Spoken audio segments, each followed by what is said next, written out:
Hello everyone, how are you doing? Today we will be talking about the legal and ethical steps that yields to the productivity every entrepreneur and the startup desires. But before we start on the formal event, let me start by thanking MHRD's Innovation Cell, which is a part of Government of India, Institutions Innovation Council, and also AICTE for giving me this opportunity to do this event with all of you today. And of course, CPAM, who recommended me probably to AICTE for conducting this event. Before we start in, a brief introduction about me. I am Harit Mohan. I'm CEO and founder of Signicent. Signicent is a patent research company located in Mohali in India and Delaware in the United States. The company started off in 2012 and we've been into 7 years doing patent researches and a lot of patent filing activities across the globe. So today's agenda, we would be talking about about the startups. We will be talking about the IPR stuff. We will be talking about a lot of entrepreneurship stuff. So let's get rolling. And on the left-hand side of my screen, you will be seeing. Let's start with startups first of all.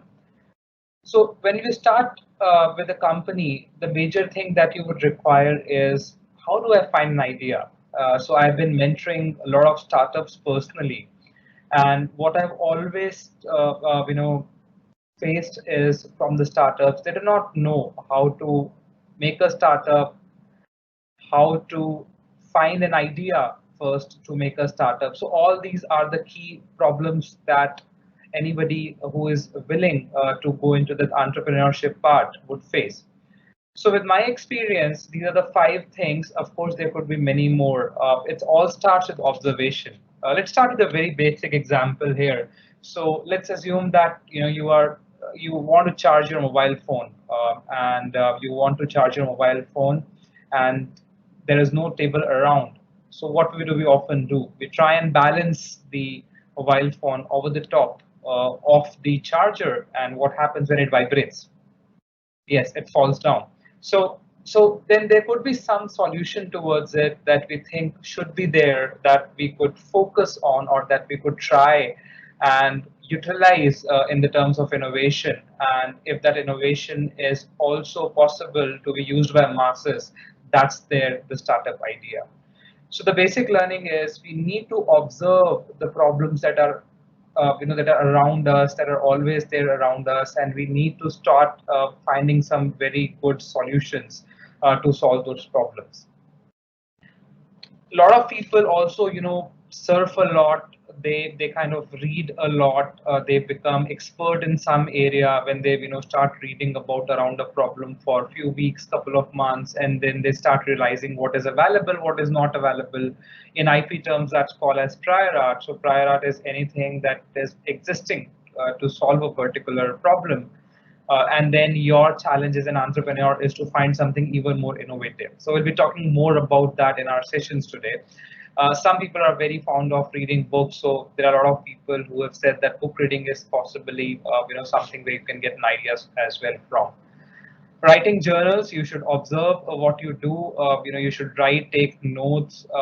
Sometimes it happens, of course, often with me. I get some idea at the night when I'm about to go to bed, and by the morning, I get up, bang, the ideas are gone. So you need to be very sure. So I personally keep a notepad in my mobile phone where I keep writing the ideas that I get, because who knows, that could be $1 million idea and they will be gone like that before you could document it somewhere. What I've also learned in my 12 years of entrepreneurship journey is you should socialize a lot. I mean, you should talk to a lot of people from the same business areas, from the different business areas. Try and imbibe how they have solved a certain problem and how they are finding towards it. So going further, once you have an idea, which is of course sometimes difficult task. uh, I have taken a lot of sessions with young entrepreneurs, and this is what I often tell to them, that idea creation could be easily plotted on the terms of quality that an idea has when you're thinking to solve a problem, and the time it needs to generate such a good idea. So how it starts is like this. So when we start thinking, let's take an example. Let's say I want to plan after this lockdown is over, I want to plan my vacation. What's the first place I want to go? So the minute you start talking with your friends, with your family, the most obvious things start coming up. So I'm in Chandigarh right now. So for us, for example, Shimla is very nearby. It's like 4 hours from here. So the minute I say something like where should we go, my family would say let's go to Shimla. So that's of course the relevant idea. It took less time to come up, but no, I have visited there multiple times. So does my family. And then we kind of hit bottom where we are more time is being spent and we are not able to find a good location. And some ideas are coming, some of us are kind of declining it, and the things and the thoughts go over for some time. Sometimes we give up, sometimes the discussion rolls over. Gradually what happens is after spending some time you get something more novel. Of course it may not be as relevant as it seems, like the Shimla example, but this could be a small town in the foothills of Himalayas where which is less explored. It's more novel to go there, and it took us time basically to decipher or to reach that idea. This happens in every ideation stage to be often. The important thing that you learn from here is give time. Take some time when you are solving a particular problem. Get via this curve and get something very novel out of it. On the right hand side of the screen, what you would see here is that some of the ideas needs time to diffuse. Again, let's understand this with the help of an example. Remember the time when e-commerce started, maybe 7-8 years back. How many of us are actually confident that we could go to the Flipkart or Amazon and start buying stuff? To be very honest, people were very afraid. Would we get genuine products or not? Would that yield value for my money? Would I get something totally fake? Will they take my money? They will not deliver me the product, and all those stuff and all those fear was there in somebody's mind. Now, what happens was, imagine that you were in a class, a group of friends and family. There were, of course, a couple of people who always take that initial risk. So these are the people, we call as innovators. These are the people who stand in queue when the new iPhone launched. They stand over the whole night to grab their first iPhone. They're the risk takers. They're the innovators who want to rely on a product without the market getting tested. So for any startup, any entrepreneur to get this is a challenge. And then comes the next 13.5% of the population, which we call as early adopters. So when the e-commerce industry grown, what happened was there were people, let's assume we were in a class of 50 people. After the first 3-4 have done it, then comes the next 5-7 people who were the early adopters of the technology. They saw the first 2 people, were very happy. They got good discounts, they were not cheated, and they jumped in. They also started using e-commerce. Then when 5-7-8 people have in the class have done, 20 jumps, 25 people jump in from the whole class. And that's like saying that about half of my class is using e-commerce, and it of course took a few years before a lot of people relied over it. And then when everybody saw that 50% of people around me are buying it, the late majority jumped in. And then there are of course people who never ever go to e-commerce, and they are the laggards. We call them as laggards. So this is how the law of diffusion of innovation happens. This is how, if you are doing some startups, if you are finding the solution and want to sell it, it has to go to the same diffusion curve, and that's how it would go about it. And then there is important key thing that I would also like to share with you. If we kind of value the impact versus the time that is there to find an idea or to get an idea into the market, how should we go about it? So what we do is there are low to high impact idea, and once again everything, time is money in business. So there is low to high amount of time that is going into it. So if, for example, if I am getting something which has low impact on my business, and the time of course is taking less, that is not of my priority. If the impact is low, if the idea quality is not that good, and you think it is going to take you several months or maybe years to develop it, no, this is not the right time. You can go out of cash much before a low impact idea of yours could even come to the market. So you should of course diffuse such ideas as an entrepreneur. Then there are, of course, ideas which are high impact factor, but of course time is gonna be also high. So they are very good for long term because of course the impact that they could leave to the market is good. So you should never ignore them. But then as a startup, as an entrepreneur, you want to first roll out something that you could start generating revenue with, or you can start paying back your investors with, or you start paying salaries to your employees. And then these are the ideas you should definitely work at. Next thing that you should also realize is that the very good ideas are the one which is less time consuming, and of course they have high impact. These are the ideas that we should always go for. So whenever now you're ideating next, when you are creating some innovation, when you're thinking from some idea, that's the metrics that you need to keep in mind. Now, once the ideation phase has been over, of course, you need to talk to a lot of people. You need to do a lot of maths and R&D to see if it is market-wise feasible or not. We assume once you reach to that phase, then comes the legal aspects of any startups. And with legal, because I come from an intellectual property rights background, we specialize in patents. So I would say IPR is something very important that any startup, any entrepreneur should definitely care about. So the next few minutes we'll be spending upon understanding very quickly IP at a glance. So then there are patents, there are trademarks, there are copyrights, there are geographical indication, and there are industrial designs. Patents are something which are given for what we call as solutions towards a problem. In Hindi, we get called as jugaad. Trademarks are something that makes you represent some of your brand, some of your logo. For example, you would see the Signicent logo right here on the top of the slide, which is basically trademark of Signicent. And then there is copyright. So for example, the presentation that I'm giving you right now is a content that I have written or we have created, and thus it's a copyright material and nobody could use it as such. Copyright could also cover very quickly poetry, if there are some shires in the audience today, if there are painters, people who draw, people who write blogs for something, all that comes under copyright because they are content.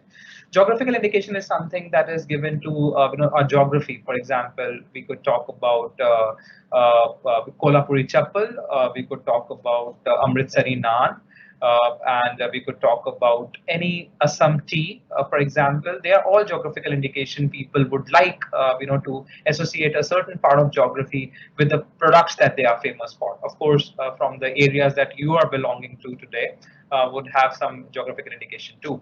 And then there are industrial designs. They're basically the ornamental designs. So for example, if today you are using a mobile phone or your laptop to watch my session, so the design of that would be falling under designs. However, the technology behind it would go under patents. Now let's try and quickly do a very quick exercise to gather it. And of course, at your place, as I'll take a pause before I show you the answers of the next screen, and probably you can take this quiz to see if you get the concept. So let's start guessing here. What's the first thing that you see on the screen is about? So first thing is trademarks. So this is a logo. We are talking about a company's brand value.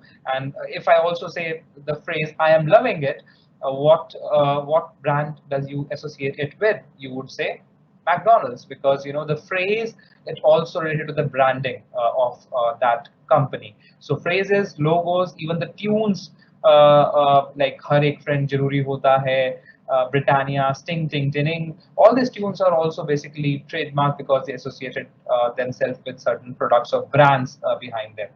So this on this screen right now is a camera design which we are using for maybe shooting today's video also. So what's this camera design about? So this camera design is basically falling under, if you look at the design aspect, it will fall under industrial design. But if you talk about the entire technology, the arrangement of lenses and things like that, it would fall under patents. Next, 5 Point Someone, this is a book. So books fall under, yes, copyrights. And then last, if we talk about the secret formulas, they would fall under trade secrets, because nobody knows as of now exactly what Coca-Cola use in their composition. Another way of remembering a secret formula could be, let's say, the KFC's recipe that makes chicken so delicious for them. Next in line, we could also talk about, let's assume this is a mustache device, which somebody uses this device to kind of sharpen the mustache. So which is this device? So of course, this would also fall under the patents area. And next, if we talk about this painting, and the painting is once again content, so and this will fall under copyrights. Next, we have phone. This would fall under patents or designs if you're talking about patent designs. And this logo would go under trademark. So as we pause in a little here to help you digest, so we talk about patents, trademarks, copyrights, geographical indication as the key IPR rights that you could own for the startups or the things that you're creating. So before we move to the next section, this is, for example, design patent. Do you remember? Yes, it's a Tesla's logo, and this is trademark. Then you talk about chappals, this come under geographical indication, and then we have the mouse designs, that would also fall under the mouse designs, patterns of the technology behind it. And so now the next and the key question that we want to face is why, safeguard the IP? Why do you need to safeguard the IP? So there are multiple reasons you would like to, safeguard your IP. The first reason is, it helps you commercialize, because if you have a patent in place, what you could do is you could, of course, make sure nobody's going to copy it for at least the period of patent life that is generally 20 years, and people could ask the license for it. So, for example, I was reached by a junior of mine from college time. They are generating some COVID masks these days, and they had a very basic question that every startup today has. Now they have the technology, they could think over it, but they do not have the mass production rights. They cannot have the mass production capabilities, rather. So if you do not have the capabilities, the best way people do it is they take it, the patent license, to some other big company. They get the royalty. They get 5 to 10% of the share of every product that is sold in the market. Or you could do a voluminous deal of the licensing on an annual basis. You get the money no matter what happens, irrespective of the sales, and you get happy. So patents start making you, commercializing the stuff. If it is trademark, of course, there are a lot of common trademarks. People get into crux with it, tucks with it.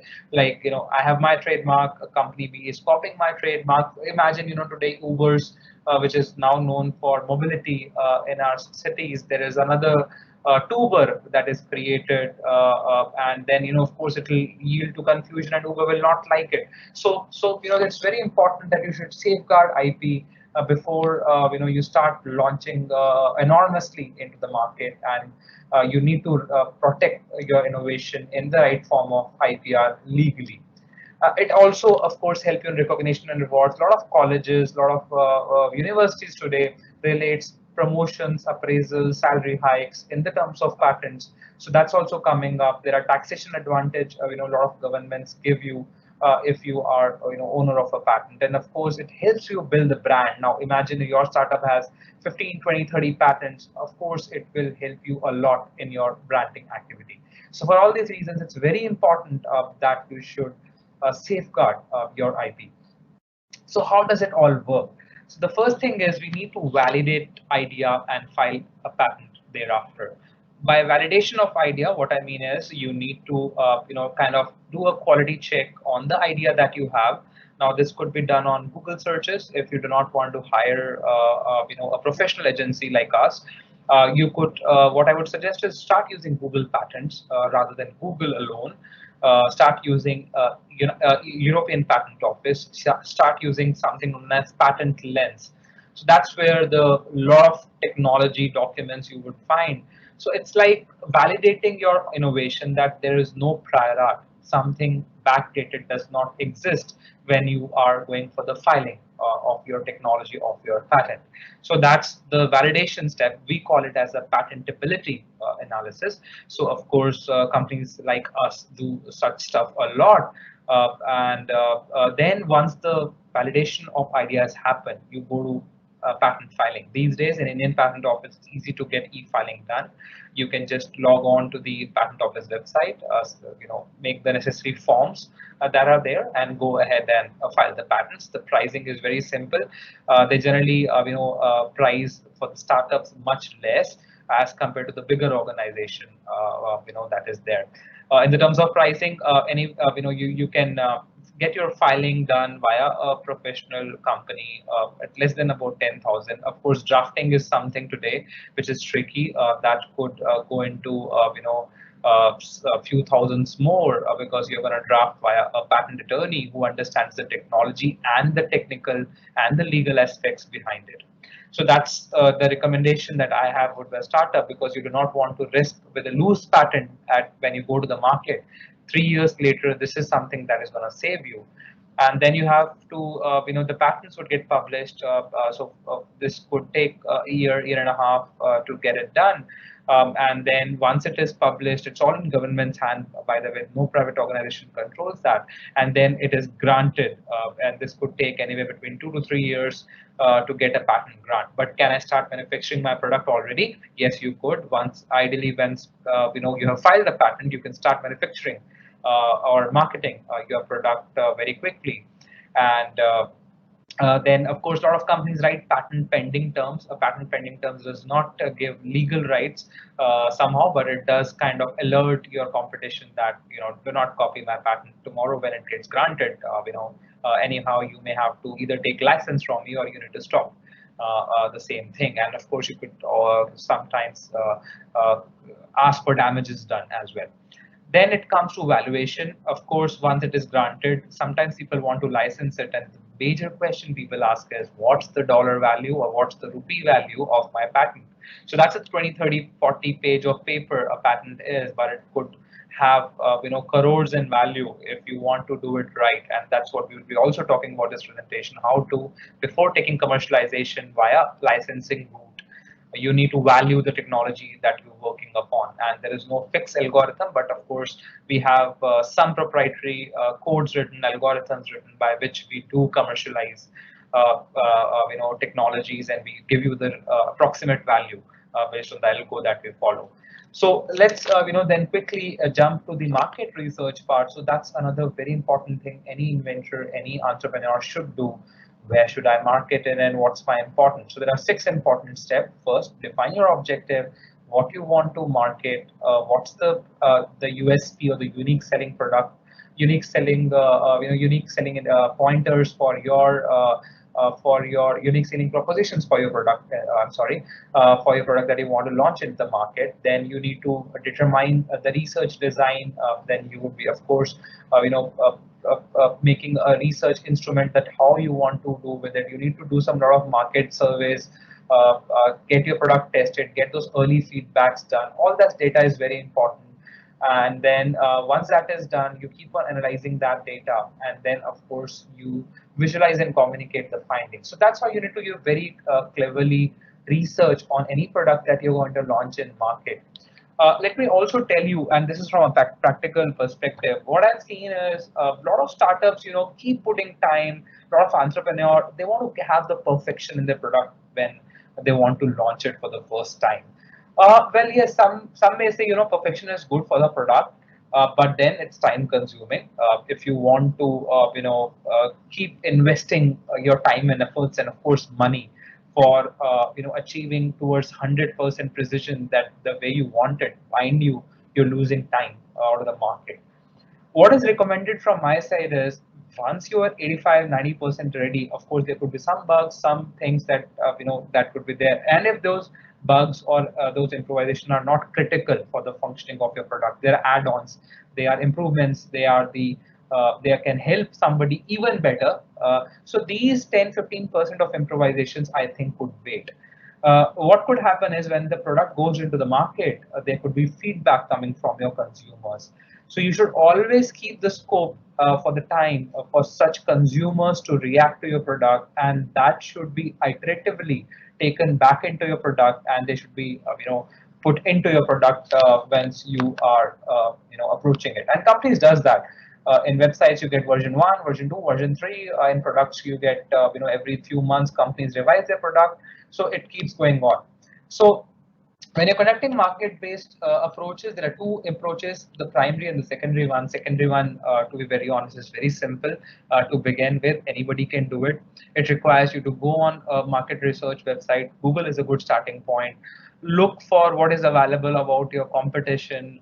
You could find some key peoples in the area, see how they're predicting the market, see what forecasting are they doing for the similar product. So that's something, searching with whatever is available in the market. So that's how you could do a lot of secondary approach based research. You could look for profit loss statements. You could read through journal magazines, and you can go about it. Primary research is more critical. Primary research is basically collecting the survey data from the actual people who wants it, and they are like, that's why it is called primary. You want to interview somebody. LinkedIn, for example, is a good resource. If you find something very good, go to LinkedIn, connect with the, let's say, your peer in Europe, US, or India. Ask them questions. People are generous these days, especially in lockdown. They are, kind of helpful, and they are going to reply to you. So I would suggest that go ahead, get as much primary approach market research done for your startup as possible before you launch it. Uh, then coming to the next, important aspect, the valuation of IP. Now that's the holy grail today. Now I have a technology. I have, my startup is working upon it. I am getting in big order, and I do not have the manufacturing capability, money, or labor to kind of produce it. What should I do? Should I decline the order? No. What you need to do is probably get the right value of your IP done, and this would require several parameters and often requires an expert to do it for you. And once you have the IP value, you could get it. And you could have the license value that you could negotiate on the table with your prospect.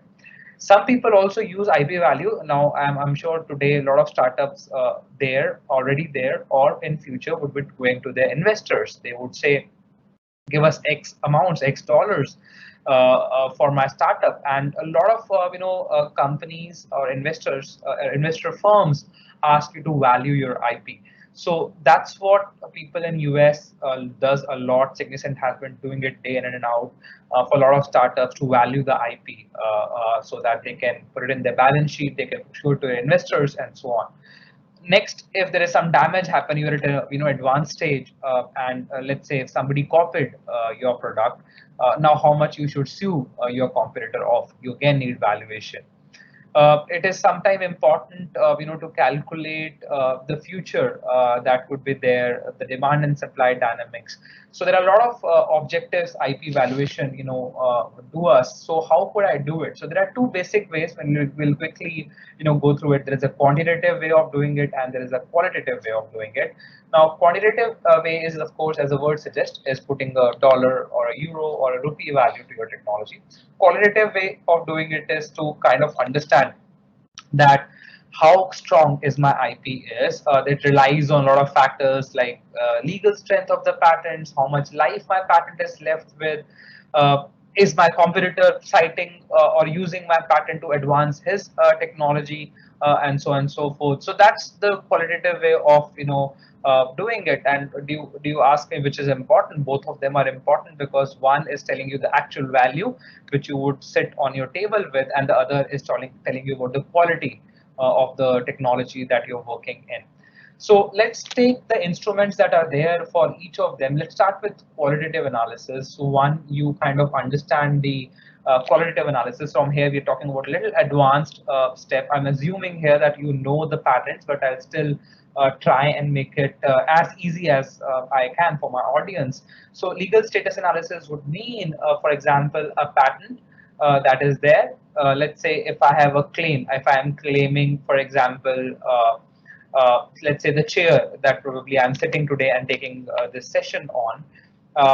So anybody who's trying to make that chair at his workshop, is he actually allowed to do that? When you drafted a patent, did you, make it too broad as a claim or too narrow as a claim. If you restrict your findings in a patent in a very narrow way, you're leaving a lot of white space for others to come in and poach your market. But if you're going too broad with your technology protection, the examiner who is gonna grant your patent could ask you to cancel those broad claims. So the right way is I need to understand the legal breadth or the legal broadness of the claim. It should neither be too broad nor be too less. So that's again requires something of an expertise to do it. But yes, that's something you should talk about when you are going for patent terms. And then you should also take care of the status of the patent, especially if you're buying or selling IP. Now, if there's 20 years is the lifetime of a patent. If it's already 18 years, you won't be able to get much money for the last 2 years. But yes, if the technology is upcoming, let's say if you had certain good patents in artificial intelligence today, and the future is coming, your patent is just 5 years old, tested the market. Yes, you have a bigger quality and bigger market to address that. So these are some of the terms that legal status would cover at. So if you see this table very quickly, now this is the European and the Korean and Great Britain or the US patents. These are the title of those patents, and you would see we have marked the live patents, which means that they are yet in force, and of course they have more legal value as compared to the patents which are dead or lapsed in the table. So that's how you could do your legal analysis when you are into patent industry. Next, you need to understand the technology and market coverage. Like, how do I want to license, my technology? Is it a unique technology, or could the same thing be done by alternative technologies? Have I done sufficient testing? Does it require a lot of skills to, make it? You require some MITs or IITNs, or some very good, highly skilled labor to make it. Then of course it's become very technology savvy project, and you need to find your resources and value accordingly. Could you see there are already infringing products? Infringing means that there are some copycats available for the technology that you own or the patent that you own. So all that comes under qualitative way of analyzing a technology. Then you could also look for a lot of bibliographic factors like number of claims it has. Now, very quickly, number of independent claims is a good sign in a way that if your patents have a lot of claims and the broad ones get cancelled, you still have narrower scopes available and the patents may still be alive. But then if there are too many narrow claims, it would dilute down the value of your patent. Then some people say number of words that are there in the dependent claim. So if you are to narrow, say, a technology, I would put more words in it, which I mean if I want to, protect a chair that I'm sitting in. If I'm putting too many restrictions, chair has to be made of plastic. It should have a bag. The inclination angle of my back is only 30 degrees. That's like, putting too many restriction as compared to a patent, which says it's very broad in nature and it covers all the type of claims. So that's how what qualitative analysis is all about, and there are about citations. Now, if you, for example, wrote a research article, or let's assume that let's take it today on Facebook, Instagram, you put a good message picture, and people do a lot of sharing on social networking of your post. That's like forward citation. So you feel good if a lot of people are sharing your post. Likewise, if a lot of people are citing your patents when it is out in the market, that's good for a patent.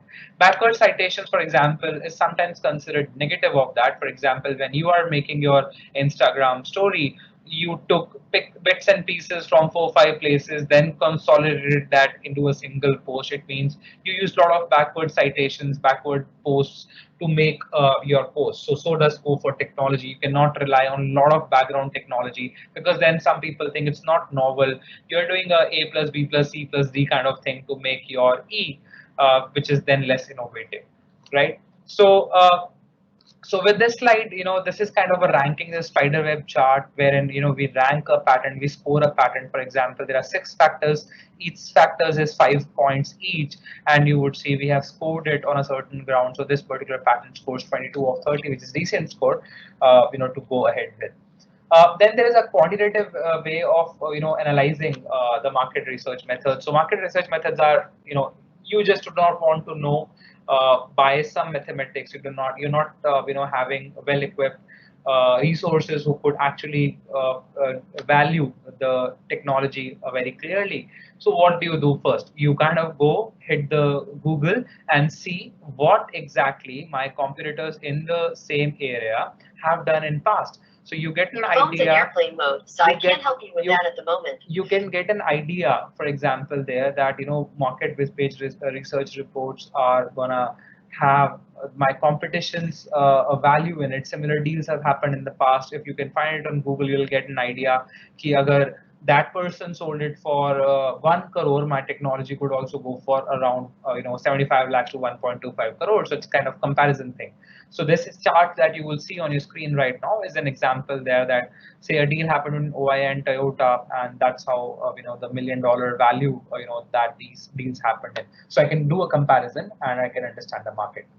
The next method that you do to value an IP is cost-based method. Now, cost-based method is, for example, today I have a product and I want to create a replica of it. So if I, being your competitor, want to copy your product, how much investment I need to do in the terms of replicating your product. So that's the cost-based method. Of course, nobody's going to replicate it, but that's the way, step-by-step way of thinking it to calculate the cost price of making something similar. Then the other way is a replacement cost. So that the first one, when I asked for copycat, was to make a reproduction cost. Replacement cost is if I need to phase out your product from the market. What money do I need to kill your product totally from the market? That's the replacement cost method. So when you can calculate these kind of methods, you could also value the technology or value the IP that you're working on. What we often work is on income-based method, and this is what so Signicent, for example, uses cost-based, market-based, income-based method to all three approaches to get to a value, and that can be averaged out. But income-based is something that is tricky. You need to have a lot of mathematical background, and you should know some of the very important factors like royalty rates. Now, for example, if I have a patent related to medicine, the royalty rate could be entirely different from the royalty rate of a patent, let's say, if I have it in the area of softwares. Likewise, a coffee machine royalty rate could be different from a technology in toothpaste industry. So it's very important for somebody using income-based method to have the royalty rate. Generally, it varies between 5 to 10% of the entire deal volume. That's what you could seek if you do not have any clue about the royalty rates. So I would suggest bargain somewhere between 5 to 10% for the royalty rates if you're going to license out your technology. And when it comes to technology licensing, there are a lot of them. So, for example, you have exclusive and non-exclusive licenses, wherein exclusive licenses would mean I have a patented technology, and I want to just exclusively give it to, let's say, Mahindra and Mahindra. But am I open, for example, to license that technology to Maruti, Hyundai, or Tata? I don't know that. So if you go for one company as your partner to license out, that becomes an exclusive license. While if you target multiple such companies to take advantage of the technology, it goes under the non-exclusive license. So what about royalty rates then? Of course, if you're going to do exclusively to one person, what would you charge? Of course, you would charge more to that person because he's the only one, who is going to, pay for it. A non-exclusive license would be the one. Since I'm going to, give it to multiple people, of course, I can lower down my royalty rates a little because I'm going to collect it from multiple companies. So, assuming you're still with me, and in the last few minutes of our talk, let's talk about compulsory licensing. Compulsory licensing happens in a situation like this, like in the case of COVID-19. Let's assume there is some company that gets a technology patent. Government may ask for the welfare or for the saving a lot of lives in India to have a compulsory license where they could ask a company that, guys, you cannot manufacture and make the supply to a lot of demand of COVID-19 vaccines. So we need to compulsory license it at a fair royalty rate to a lot of companies. So, but you will still get the money, but you have to make sure that you need to maybe give it to your competitors also at a percentage rate. to make sure that people are healthy, because that's where it could get to. Cross licensing happens in an area wherein I have certain technology, you have certain technology. Let's shake hand, exchange technologies amongst each other for the betterment of a product. So this happens a lot. For example, if A company is doing good in processors, B company is doing good in, let's say, image processing, they could give out some patents of processing technology, and B company could give out some patents on image processing, and they kind of cross license, kind of barter system there. Carrot licensing and stick licensing is very important for you to understand. Now, carrot licensing is something that, let's assume I have a technology, but there's an existing product available, but I know my carrot licensing patent is going to add value to the product that is already there in the market. For example, let's take that we all paint. Now in paint, how many of you have painted their homes, or if not painted their homes, at least been in the freshly painted room? Do you feel that pungent smell? Do you feel irritated with that smell? I mean, I do. So what happens is, now there is a paint industry which has patents on the paint composition, but you have a very specific technology that may be an additive and a composition that, if added to the paint, can kill down the fumes or the pungent smell that is out there in the paints. So what you could do is, you go ahead and tell, for example, the paint company that if you take my license for a very specific technology that I own, you could add value to your existing product. It's going to increase the sales of your product. So that's where we are talking about carrot licensing. You give a carrot and ask the bunny to take it from you so that he feels good. Now, stick licensing is something where you have the stick in hand, like police these days in coronaviruses. So they take the stick and make you do things, or make us do things. So stick licensing would mean that I know that for the technology that I own, that I have a patent on, there are companies that are copying my product. I know I have a patent. I know I am the right owner for that technology, but then the companies are still there who are copying unlawfully, illegally my product. So I take the stick with the which is basically a patent, right, and kind of blow them off. That, guys, either take the royalty from me, or license amount from me, or stop using it, stop manufacturing it, cut it down. So that's the stick licensing part of it, where you kind of force somebody to take the license from it. So these are all the type of licenses we have discovered. So in a typical licensing agreement, what does a licensee get, and what does a licensor get? So licensee will have to have an agreement where they can have they have the patent that they want to license it out, and they would have to give the rights to make use, export, offer for sale, sell the licensed products, and then of course the person would have to give you the money for doing it. So that's the agreement that happens between the licensee and licensor, and that agreement will make sure that you earn your royalties, you get your milestone payments. As a licensor, you get the fees and royalties, and the licensee will get all the rights that otherwise a patent owner would have in exchange of money. So, then let's talk about some of the important components before we, try and sum up. So there are fees and royalties. Then you need to take care of confidentiality. You need to definitely make sure that you have terms and terminations. You decided you want to do it for 4 years, 5 years, 10 years, the entire life cycle of the patent. You need to decide that. Then who's going to take care if there is a patent maintenance fees needed. If there's something happens, who's going to take care of the government fees?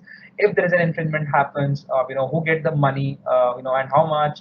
Who is going to take the liability if something bad happens?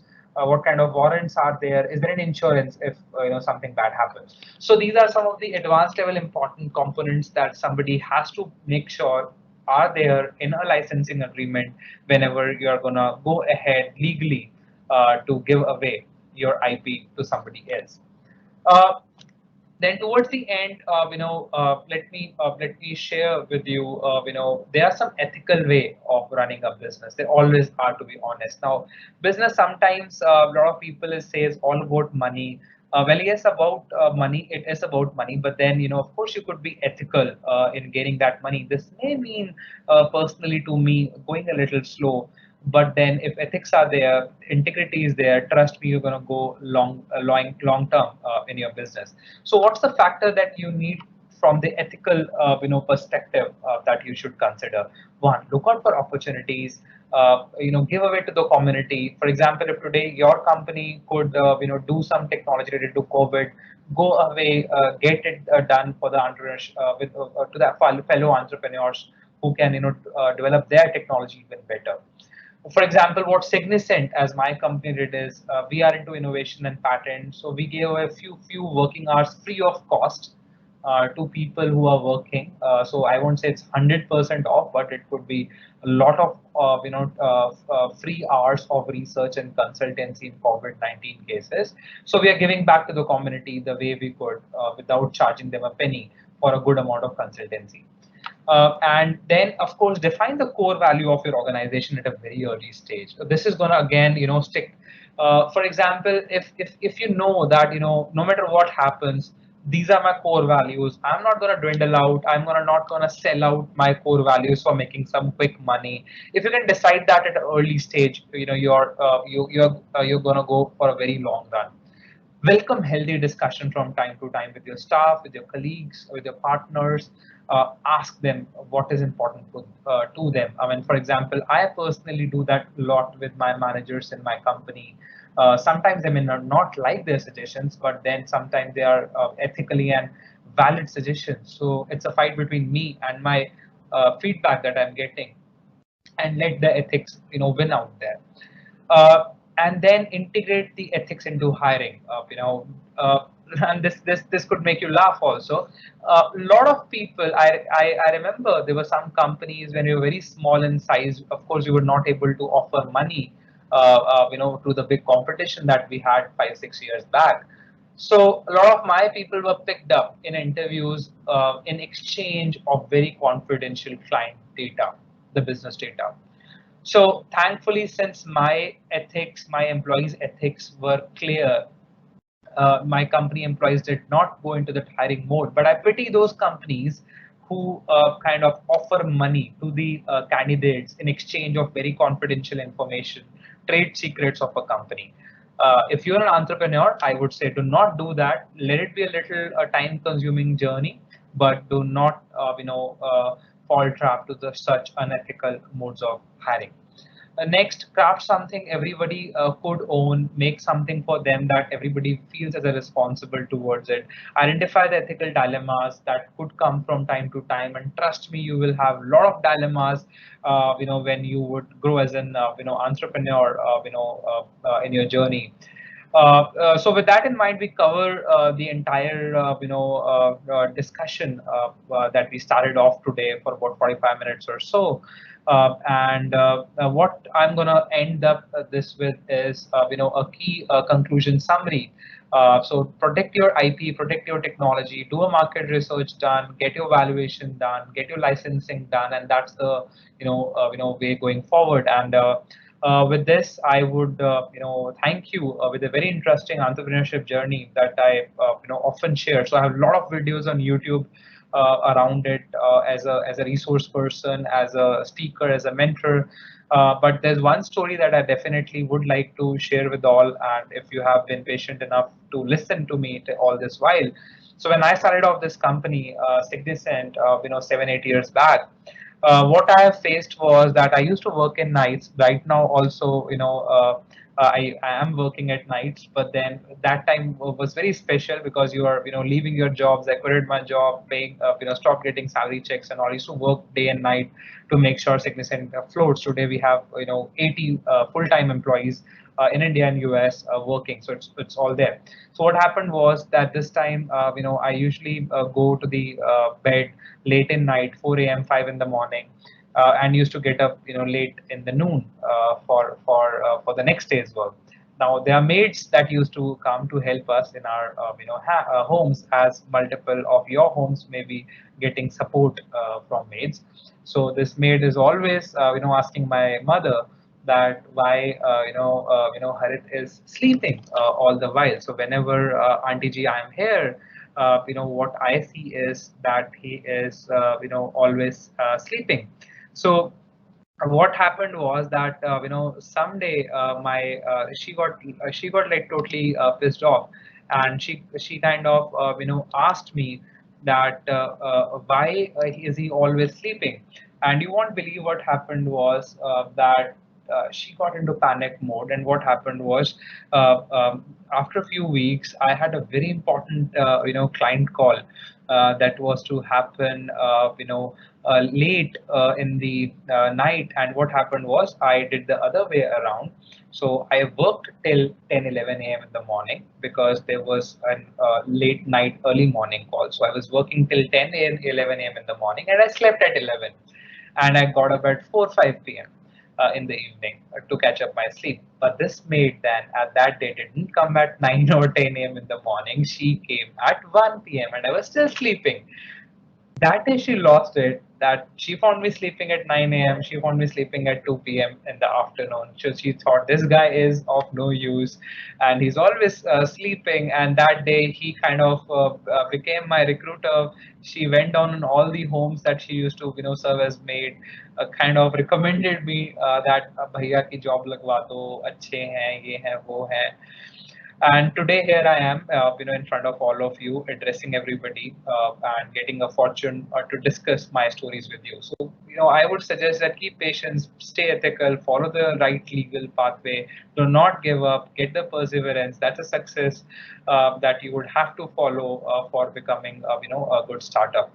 With that in mind, thank you so much, everybody, for liking this video. And I hope if you want to listen more from me, if you want to stay connected, go to LinkedIn, find myself as Harit Mohan, and we can be connected. If you have some more questions that are not answered today, I will love to answer them on the LinkedIn page or our Signicent's LinkedIn page of our company. Thank you so much. Stay safe, stay home as much as you can. Follow the government instruction. Take care. Goodbye. Good night.